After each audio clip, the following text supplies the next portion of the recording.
Hello, I'm Lois Letchford. I'm the literacy problem solver, and this week I really want to focus on Black Lives Matter and literature and how literature impacts a child's learning. I've taught a number of African American students, and my first student was Twain, and he was a real introduction to teaching minority students. Twain was 15 years old when we met. He was in the 10th grade and he could read about 10 words. It was a really tough deal for him to come to me and to say, I'm struggling with reading. So what do you do with a 10th grader? And he was also with a buddy. So I had two students in this group. And that was a huge benefit for me and for them to be together and share their learning experience. I did what I do. I did the poetry, which was ever, but it was very important to me that my students were given literature. I do poetry, I teach decoding, and I teach literature, one after the other. It's multimodal is what I'm teaching. And so I started with the story lift, which I had written for Christian, adapted for Christian. I don't write it, but I adapt it from Paul Jennings' work because it's funny.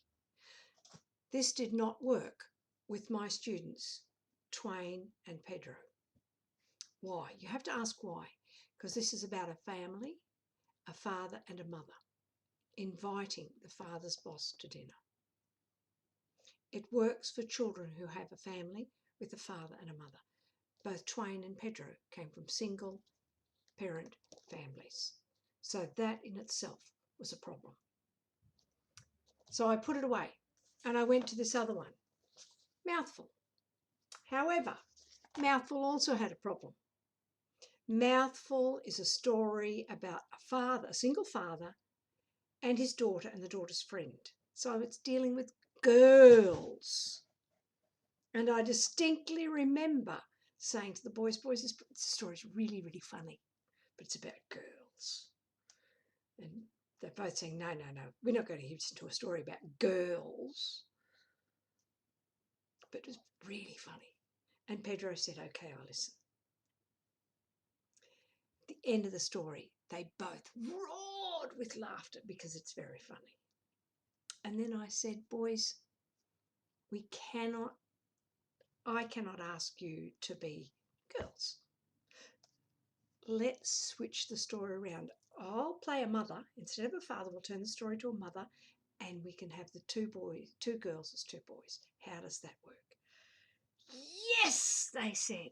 And that was the first moment where the boys are seeing themselves in literature, know that they can read these parts and enjoying it. And as you can see from here, with the beauty of something like this is they've only got to learn one line or read one line at a time of important words.